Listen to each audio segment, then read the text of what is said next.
वफाकी बजट पेश होने के बाद अवाम में मायूसी पाई जाती है। शहरियों का कहना है कि हुक्मरानों की तवज्जो सिर्फ साहिब हैसियत तबके पर मरकूज है, जबकि गरीब और मुतवस्सित तबके को नज़रअंदाज कर दिया गया है। अवाम के मुताबिक इस बजट में इन्हें कोई खातिर खा रिलीफ नहीं मिला।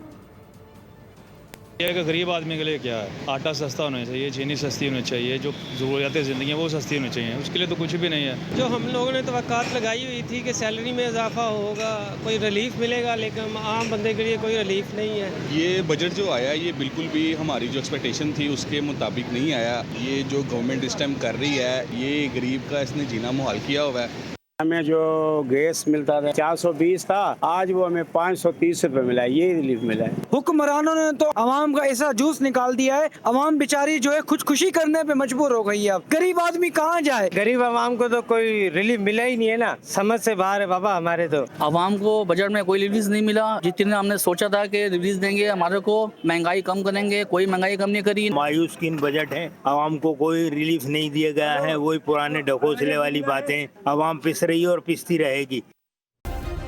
सब्सक्राइब करें और बेल दबाएं ताकि कोई खबर रह न जाए।